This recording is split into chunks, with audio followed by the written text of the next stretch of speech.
Erev Tov, everyone. We are continuing with the Sefer HaMitzvot, Sefer HaChinuch. We're in the middle of Mitzvah Kaf Aleph, the 21st Mitzvah, which is a Mitzvah to retell over the story of Misraim. And it's a long one. So today, actually, in the second part of the Mitzvah, he actually goes through a lot of the Seder. And although we still have a month and a half till Pesach, but okay, it's a little reminder at least. But definitely we'll go into it more as we get closer to the holiday, but this is what he talks about here in the second half of the Mitzvah. So he says, Dinei Mitzvah, the laws of the Seder include, Kegon, HaSeder Shechayavin Yisrael La'asot Balayla Azeh Be'inyan Sudatan, the arrangement, that's what the Seder is called, of the mitzvot around the meal, which all of Bnei Israel are obligated to perform. Ve'akosot shel yain shechayavin lishtot, the 4 cups of wine that we're obligated to drink. Ve'shi'urarim zigatan, and their proper measurements and their dilutions, because back then wine was very concentrated, so how much was allowed to be diluted. Ve'siduran, and as well, where in the Seder must they be drunk. Okay? There's a lot of these mitzvot that have to do, and halachot have to do with this big mitzvah of retelling the story. He goes, I'm only going to describe for you in short the laws. Exactly how I've heard them from the chachamim of the earlier generation. But at first we bring water to the participants. We wash one hand. For the cup of kiddush that they have to take in their hand. And you'll find this in Masechet Brachot, unlike washing for bread, where you have to wash 2 hands, you only need to wash one hand when holding the cup. So this is not something it's not a custom that we're do today, where we wash our one hand, the hand that's going to hold the cup. But it is indeed a Gemara in Masechet Brachot that speaks of it, and I guess he had this custom. There's no blessing washing that hand to hold the cup of kiddush. He wants to wash both hands before taking the cup. He can do so, and again, there's still no blessing. Then you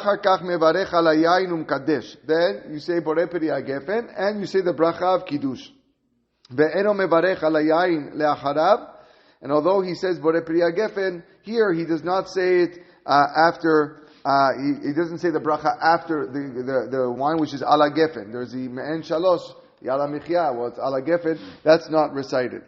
Then he will wash both of his hands, and he writes here umevarech al netilat yadayim. And you say the bracha of al netilat yadayim. This follows the opinion of the Rashba, who holds that you have to say a bracha when you dip foods in liquids. So this is the part of the Seder that's urchatz, where we know what we do is we don't say a bracha for this washing, okay? But he's following the opinion of the Rashba that says you do.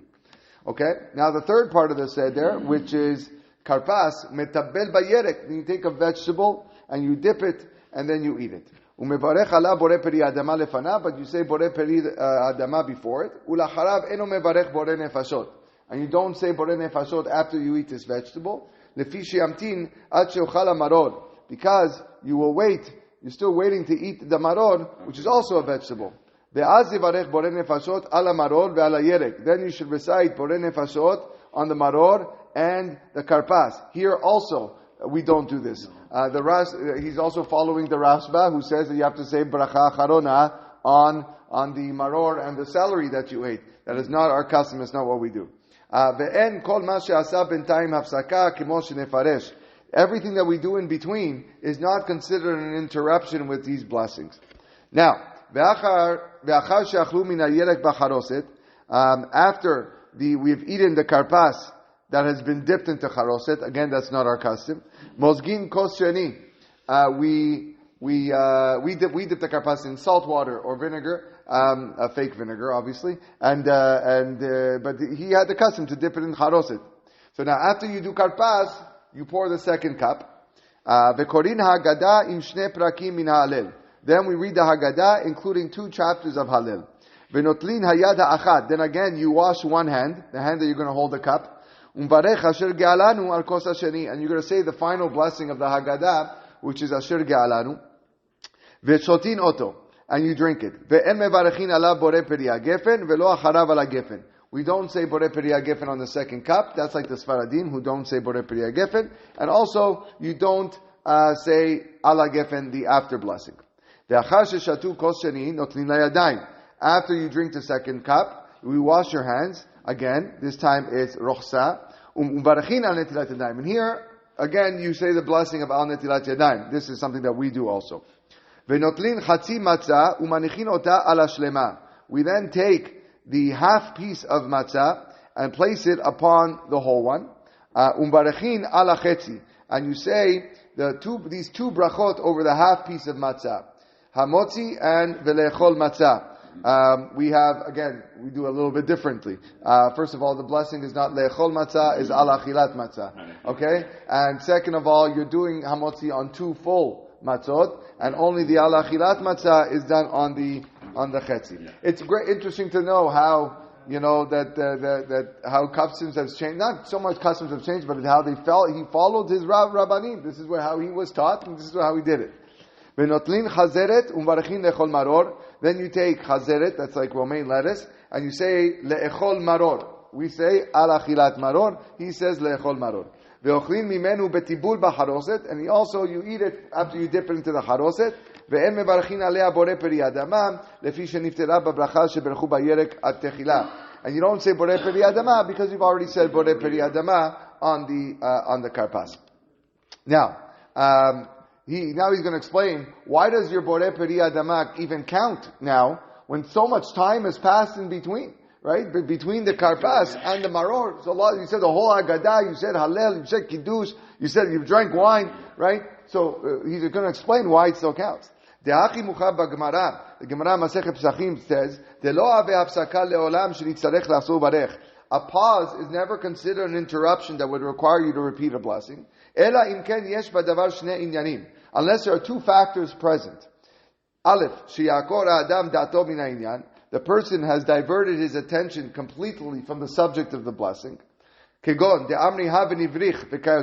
example, they say, Havlan v'nivrich, come let's say Birkat HaMazon. So when you say Havlan v'nivrich, like the Zimun, that is a statement of, we're done, we're not eating anymore, we're finished, let's do Birkat HaMazon. Yeah.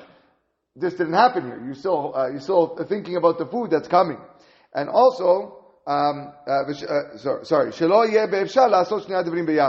that's not possible to perform both actions simultaneously. The action that's the subject of the blessing and the subject of the interruption simultaneously.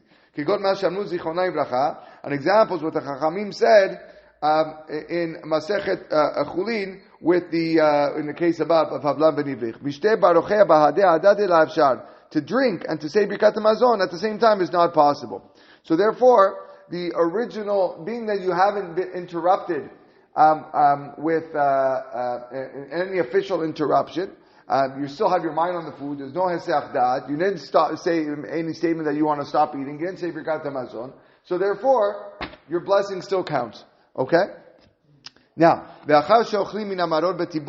after you ate the maror dipped in charoset, korchin menu al gabe matzah ve'ochlin. We wrap the maror together with the matzah and we eat it. Ve'achar kach ochlin seudatan, and then you eat your meal. Ve'achar kach ochel kol echad ve'echad me'at matzah. And at the completion of the meal, each individual eats a small amount of matzah. Now again, Shulchan Aruch says you got to eat kazait of afikomen. And here he says small amount. Zechel ha-pesach she'aya nechal al hasova, as a remembrance of the Korban Pesach, which was eaten in a state when you were full. Ve'en ochlin od kol halayla. And after this, we don't need anything else. Shelo lesalek ta'am ha-matzah min ha'peh, because you don't want to take away the taste of the matzah from your mouth. Kedichtiv midevash lefi. Pasuk in Tehillim says, how sweet to my palate is your word, more than honey to my mouth. Aval mayim vaday shotim. You're allowed to drink water. Shena mayim mefigin hatam. Water does not weaken the taste of matzah. Veken shotin gam ken trei kaseh de mitzvah. We still also have 2 cups of wine that you still didn't drink yet, and that's fine. Ki lo nidche mitzvah mitam zeh. The fulfillment of another mitzvah is not set aside for this reason. Yes. Was Friday meat egg matzah on Pesach? Yes, we could eat egg matzah. Not on the night of the Seder, but It's not like the Ashkenazim don't eat egg matzah bichlal, but for us we do eat egg matzah, yes. But not on Seder, is that right? Not a Seder, no. Yeah. Can they dunk the matzah into the water? Sfaradim and some Ashkenazim can do it. The second question is, I remember my grandfather's one part, did they have any wine, and they used to put water and cup of sugar On Pesach? on Yom Shishi. Yeah. Water and a cup of sugar? Yeah. I heard that all that, yeah. People that didn't have. Oh yeah? To make it, Yeah. okay, interesting. When you don't have wine. It's charcoal. It's not wine, so it's got to be charcoal. It was a mistake. Yeah.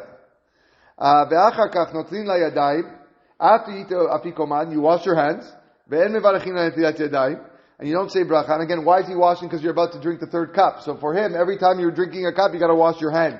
Umazgin kos shlishi, you pour the third cups, umbarchin ala bore birkat hamazon ubore peri hagefen. And you say birkat hamazon bore peri hagefen, aval lo leacharav ala gefen. Again, you don't say ala gefen. Mind you, it could be that this washing here, so this washing here, my apologies, is for mayim haronim. It's not for the washing of for the hand of bore peri hagefen, mayim haronim. Okay, so that one we do. Ve'achar kach moskin kos reve'it. Then to drinking the third cup, you pour the fourth cup. Ve'gomrin alav et halel. We complete the halel. Ve'en mebarchin ala bore peri hagefen. We don't say bore peri hagefen over the fourth cup. Aval acharav mebarchin ala gefen. And afterwards, we do say ala gefen. Ve'hu shelo yeh datam lishtot od kos hamishi. This only applies when the intention of the person is not to drink an additional fifth cup. But if he does drink an additional fifth cup, he postpones the ala gefen until after he finishes drinking. Good point to mention that Ashkenazim say a bracha on every single cup before kosot, bore peri hagefen. Nimsa lefi zeh, in accordance with what we said, it turns out she'em mevarachim bore peri hagefen el atrezimne. We only say bore peri hagefen twice. Again, that's the Sfaradim. Al kos kiddush ve'al kos habracha, on the kiddush and on the cup of birkat hamazon. Ve'al hagefen pam achat, and you only recite bore peri hagefen once. Achar kol hakosot, not bore peri hagefen. You only recite ala gefen. That's the after blessing once at the end. Be'arba kosot, these 4 cups, umatzah de mitzvah, and the eating of the matzah, tzrichin heseba, required to be reclined. Ve'yeter apratim mevoarim esof psachim, the remaining details of this mitzvah are elaborated at the end of Masechet Psachim. Ve'noeget b'zecharim u'v'nekevot, it applies to both men and women. Ve'kol makom u'kol zman, in every location, all times. Ve'over alea bitel aseh, and one who transgresses this commandment has violated a mitzvah taseh, a mitzvah obligation. B'ezrat Hashem, next time we'll continue with the next mitzvah.